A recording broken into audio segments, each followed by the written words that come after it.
capítulo 1, versículo 1 e o 5 somente.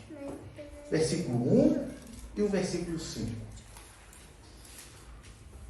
Jó, capítulo 1, versículo 1 e versículo 5.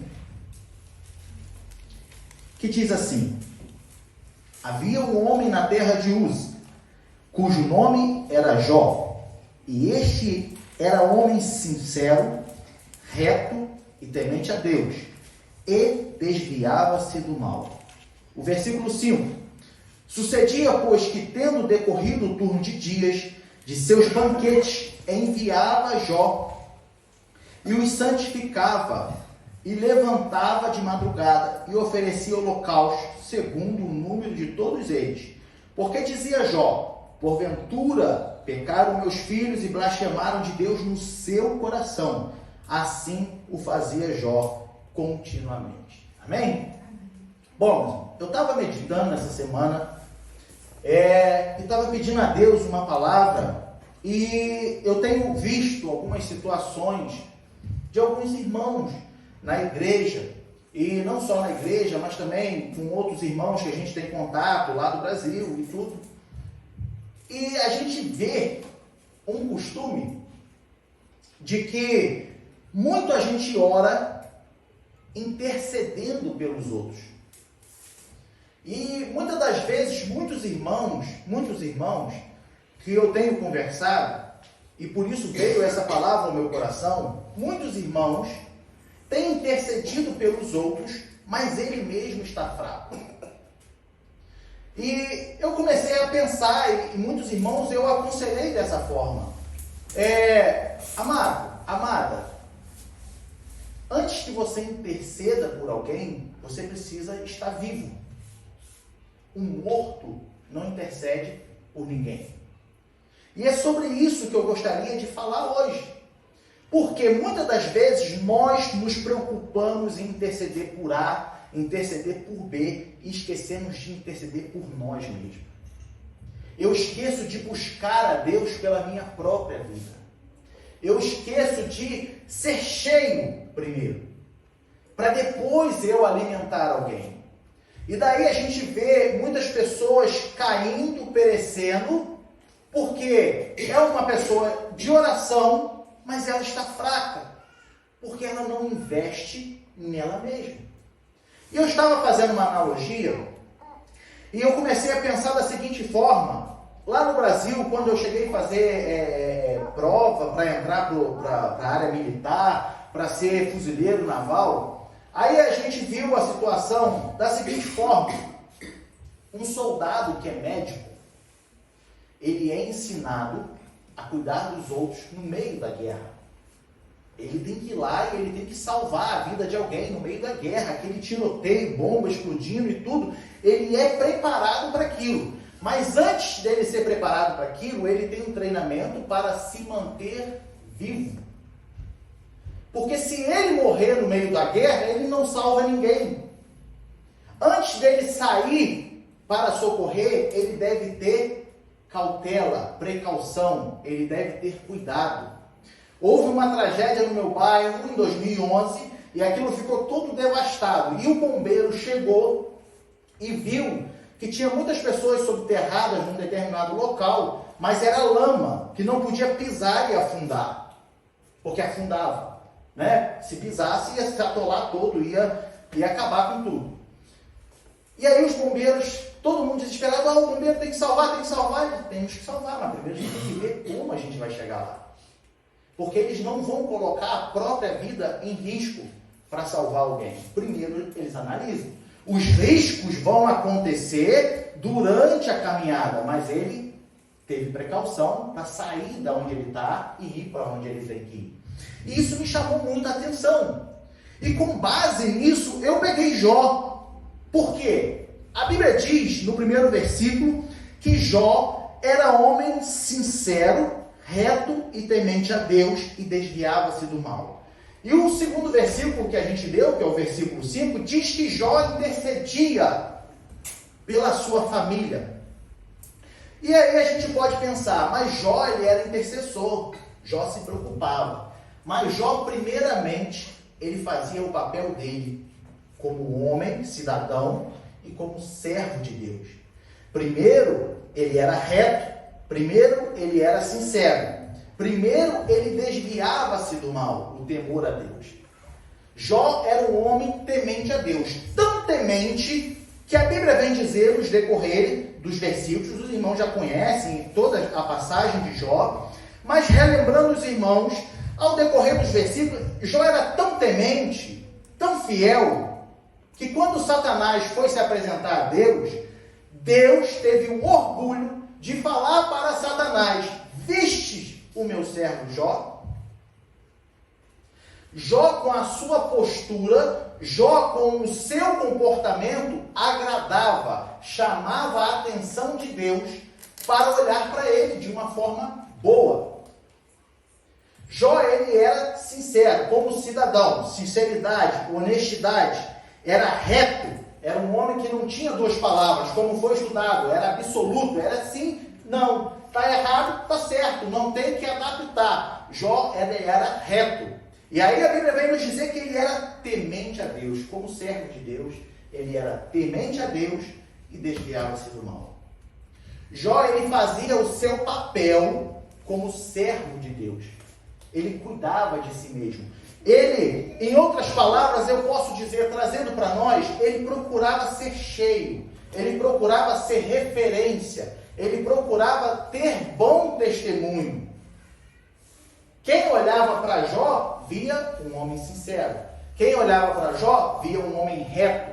Quem olhava para Jó, via um homem temente a Deus. Quem olhava para Jó, via um homem que se desviava da aparência do mal. E, através desse comportamento, Deus se agradava da conduta de Jó. Se agradava tanto que chegou para Satanás e falou: vistes o meu servo Jó? E Deus repete as características de Jó. Deus, ele repete da seguinte forma. No versículo 8.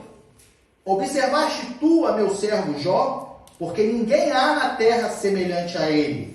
Homem sincero, reto, temente a Deus e desviando-se. No gerúndio, uma ação contínua. Desviando-se do mal.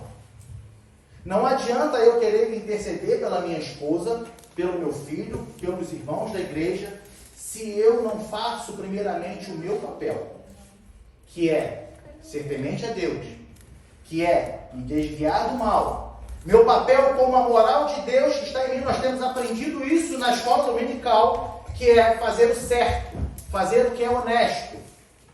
Não adianta eu querer dobrar o meu joelho e interceder por todo mundo se eu não tenho meus princípios com Deus.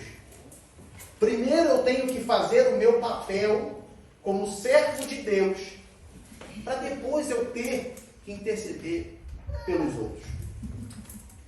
Primeiro eu busco, primeiro eu sou cheio, primeiro eu chamo a atenção de Deus para mim. E automaticamente, quando eu estou cheio de Deus, automaticamente, quando eu estou cheio do Espírito Santo, isso em mim vai chamar a atenção dos outros. Ou seja, o meu testemunho, a minha vida, a minha posição como cristão vai incomodar muita gente, por bom sentido e por mau sentido. Ou você vai conseguir ganhar pessoas para Jesus, ou as pessoas vão te perseguir por causa de Jesus. Mas a sua conduta é única, é reta, é sincera, é temente a Deus. E o ponto que eu quero entrar, que me chama muita atenção, os irmãos já pararam para pensar que Satanás, nesse tempo todo, até se apresentar a Deus, e Deus dá a liberdade para Satanás tocar nos bens de Jó. Os irmãos já pararam para pensar que nesse tempo todo, Satanás nunca conseguiu tocar nos bens de Jó? Portanto, quando Satanás ele se apresenta a Deus, Satanás ele ainda desafia Deus. Ele fala: também cercaste ele com todos os bens, deste tudo para ele, por isso que ele te serve. Mas aí eu fiquei me perguntando, por que antes disso Satanás já não tentou derrubar as coisas de Jó? Por que Satanás nunca invadiu a família de Jó? Satanás precisou da autorização de Deus para tocar nos bens de Jó. Mas Satanás vem de rodear a terra. Satanás não tinha acabado de ver a Jó, porque Satanás conhecia Jó. Se não conhecesse a Jó, Satanás não ia lançar no rosto de Deus, podemos assim dizer, como a expressão, que também cercasse ele de bem. Por isso que ele é temente, por isso que ele é reto, por isso que ele desvia-se do mal. Está bem sucedido, é rico, é fazendeiro. Quero ver tirar isso tudo dele e ele continuar te servindo. Então, Satanás, ele conhecia a Jó já. Ele já conhecia a Jó. Mas por que Satanás nunca tocou nos bens de Jó? Até Deus dar a liberdade para ele tocar. Quem protegia os bens de Jó? Eu pergunto para os irmãos, quem protegia o bem de Jó? Jó. Era Jó. Sabe por quê? Porque Jó intercedia pela sua família. Porque Jó era temente. Porque Jó era reto. Porque Jó era sincero.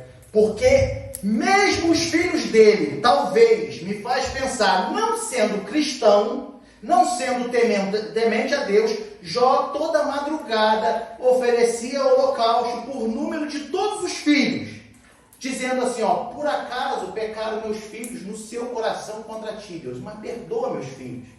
Jó intercedia pela sua casa.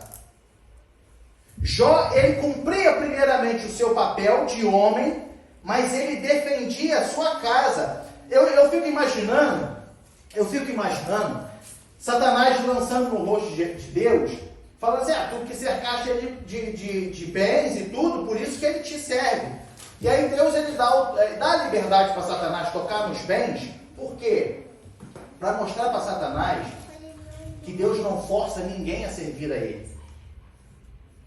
Deus não força ninguém. Deus conhecia tanto a integridade de Jó, que Deus sabia que Jó não precisava de tudo aquilo para continuar fiel e temente a ele. Por quê?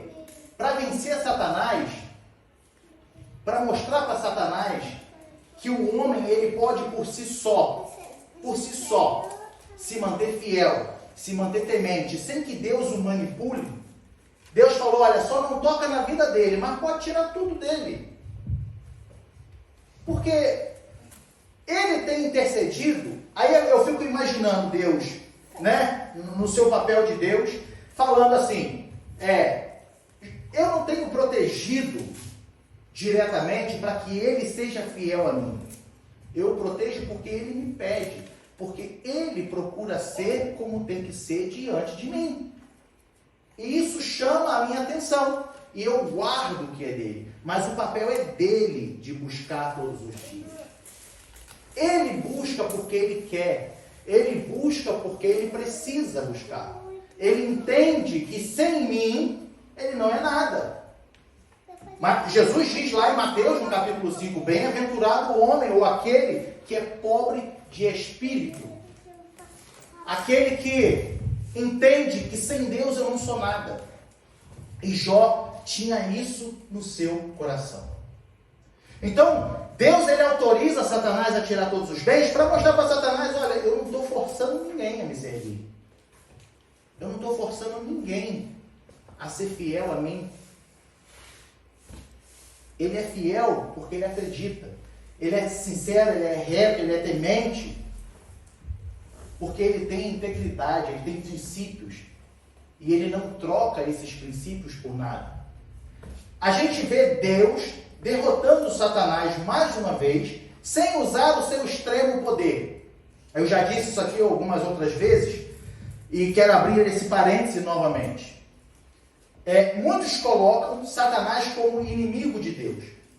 Mas Satanás não tem poder para ser inimigo de Deus. Satanás é inimigo da igreja. Nós somos fracos. Contra nós, ele pode lutar. Só que contra Deus, ele não tem poder, ele não tem nível. Ele tem tão pouco nível que ele foi dar satisfação para Deus. Satanás, de onde tu vem? Ah, eu venho de rodear a terra. Ele foi dar satisfação para Deus. Ele foi se apresentar a Deus. Satanás conhece e sabe que ele não pode com Deus. Quando ele tentou ser igual a Deus, Deus o lançou lá de cima para baixo. Quando ele pensou em seu coração que sentaria no trono e seria igual a Deus, Deus o tirou lá de cima. Deus não precisa usar todas as suas forças e poder, que é infinito, para derrotar Satanás. Aleluia. Ele é Deus. E Satanás sabe que contra Deus ele não pode nada. Então ele ataca a sua igreja, porque a sua igreja é fraca, nós somos fracos. Porém, a Bíblia diz assim, sujeitai-vos a Deus, resisti ao diabo e ele fugirá de vós.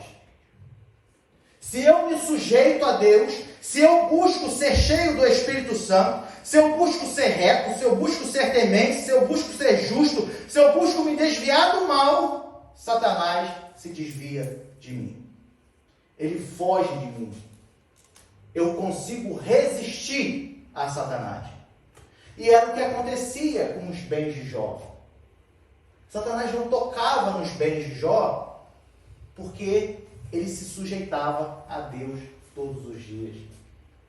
E isso me leva muito a meditar, porque primeiro eu cumpro o meu papel como servo, e depois eu me preocupo em interceder pela minha casa, pela minha família. Mas antes disso eu estou cheio. O profeta Eliseu chegou lá em 2 Reis, capítulo 4. O profeta Eliseu, ele chega na casa da viúva, e a viúva vem falar com o profeta, olha, o meu marido, que era um dos profetas, teus servos, morreu. E vieram os credores e quiseram levar meus filhos, levar tudo, e eu não tenho nada que eu possa fazer. E aí o profeta fala assim, pega a botija de azeite. Ah, mas eu só tenho uma ou duas, pega emprestado. E começou a encher o azeite, começou a encher de azeite, encher de azeite, encher de azeite, encher de azeite. E ele falou, traz mais. Não, não tem mais. Aí o azeite parou. Aí o que ele falou? Agora vende, paga suas dívidas e com o resto você sobrevive. Mas primeiro ele teve que encher. Vaso vazio não alimenta ninguém. Vaso vazio não intercede por ninguém. Vaso vazio não consegue pedir a Deus para que proteja a sua casa e a sua família. E nós temos aprendido na escola bíblica dominical que a astúcia de Satanás em derrubar a igreja é atacar de dentro para fora. A igreja é constituída por famílias. Se a tua família vai mal, a igreja vai mal. O meu dever como cristão é ser cheio do Espírito Santo e interceder pela minha casa. Eu começo intercedendo pela minha casa. E segundo o que a gente vê no livro de Jó, o que aconteceu com Jó, Satanás não vai tocar na tua família, porque você está intercedendo por ela todos os dias. Satanás não vai entrar na sua casa, porque você está fazendo o seu papel de servo todos os dias. Mas que fique bem acentuado que antes que eu interceda para minha casa, eu preciso estar cheio. Antes que eu interceda pela minha família, eu preciso estar vivo. Eu preciso ter o que dar. Se eu estou vazio, como eu vou alimentar alguém? Se eu não tenho o que oferecer, como eu vou ajudar? Olha só, Tiago, ele diz que não adianta eu chegar para alguém e dizer Jesus te amo e não levar para ele um pão, uma coberta, um carente, um necessitado. Não adianta eu dizer para minha família, não, Jesus vai proteger a gente, mas eu não tenho o que dar para minha família. Eu não tenho o que dar para aquele que precisa da minha ajuda. Às vezes não é nem na sua casa, porque a sua casa está bem estruturada, mas é um irmão que chega para você e pede a sua ajuda. É uma irmã que chega para você e pede a sua ajuda. E o que você tem para dar para esse irmão, para essa irmã? O que você tem comido? O que você tem se alimentado? De que você tem se alimentado? Jó, ele era reto, sincero, temente a Deus e desviava-se do mal. Ele tinha testemunho. ele tinha testemunho. E testemunho, eu vou falar de novo. Testemunho ao ponto de chamar a atenção de Deus para ele. Você já parou para se perguntar como que Deus está olhando para a sua vida hoje? Será que Deus se agrada? Será que com você Deus falaria como falou a respeito de Jó para Satanás? Será? Às vezes eu me pego analisando. Eu pergunto para mim mesmo, como que Deus olha para a minha vida hoje? Como que Ele me vê? Será que se Satanás chegasse diante de Deus como chegou na situação de Jó, Deus falaria, pode ir lá, porque ele é servo temente. Tem muitos irmãos que passam a primeira prova e já quer sair da igreja. Muitos irmãos que passam o primeiro vento. Eu não quero mais esse Deus. Eu não sei de onde que ele tirou que servir a Deus seria mar de rosa. Meu irmão, mas então tu está se contradizendo, porque Jó era rico, Jó tinha tudo. E Deus permitiu ele perder tudo. E ele continuou temente e servo obediente. Meu irmão, mas Jó ficou lá falando com os amigos, mas Jó em momento algum, ele murmurou contra Deus. E quando a sua mulher disse, amaldiçoa esse Deus e morre, ele fala, tu fala como uma louca. Eu saí nu do ventre da minha mãe e é nunca eu vou voltar para lá. Do ventre da terra é nunca eu vou voltar. Se eu vim sem nada, eu vou sem nada. Agora, amaldiçoar o Deus, nunca. Deus conhecia a integridade de Jó. Como é que está a nossa integridade com Deus? Nós sabemos que o deserto é a escola do Senhor. E aí a nossa vida está muito boa. Poxa, hoje minha vida está estabilizada. Eu tenho uma boa casa, eu tenho uma família abençoada, eu tenho meus objetos, meus pertences particulares, eu tenho um bom trabalho, eu faço o que eu amo. E se Deus permitir o vento soprar na minha vida? Como é que eu vou me comportar diante de Deus? Como é que vai ser a minha postura diante de Deus? Será que nós temos a integridade de poder falar com Deus e Deus olhar para o teu coração e ver a sinceridade do teu coração, dizendo, olha, não importa o que passar, mas esse servo, essa serva, não me abandona. Ele não sai da minha presença. Ele não sai dos meus caminhos. Pode soprar o vento do norte, pode soprar o vento do sul, pode fazer o que for, que esse crente, esse cristão, esse servo, esse filho, é como a gente costuma fazer a comparação da palmeira. Ele enverga, mas não quebra. O vento sopra, sopra, sopra, sopra. Ele enverga, mas não quebra. Nós devemos, antes de interceder, antes de buscar pelos outros, nós devemos estar vivos. Nós devemos estar fortes. Meu irmão, como eu fico vivo, como eu fico forte. Você fica forte, já foi falado uns 3 domingos atrás. Você fica forte, você fica vivo, lendo a palavra, meditando, orando, jejuando, buscando a Deus, procurando ser cheio do Espírito Santo, pensando nas coisas que são de cima e não nas que são da terra, porque as demais coisas vos serão acrescentadas. A gente quer pedir para tudo, mas não pede para ser vivo. A gente quer pedir para tudo, mas a gente não pede para se manter firme. A primeira coisa que eu devo pedir a Deus é pela minha vida. Tem misericórdia de mim. Eu sou falho, eu sou pecador, mas eu preciso de Ti, Senhor. Sem o Senhor eu não sou nada.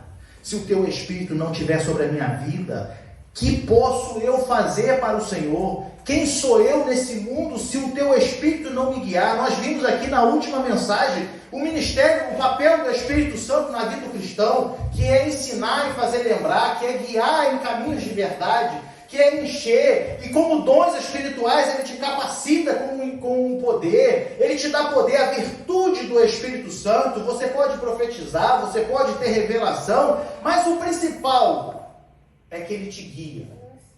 O principal é que Ele te mantém no caminho da verdade.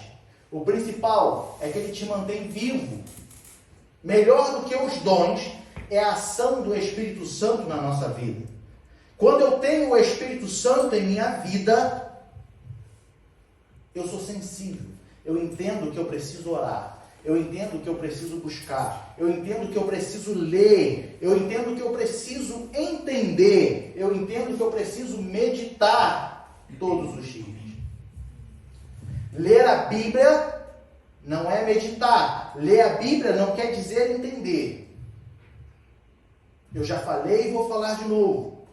Quando você orar, abra sua Bíblia. Leia a passagem que está no seu coração de ler e ore com a Bíblia aberta, pedindo a Deus discernimento, o Espírito Santo. Já foi falado aqui na escola dominical. Muitos querem procurar traduções, mas não querem buscar o autor. O autor é Deus. E o Espírito Santo é quem nos ensina.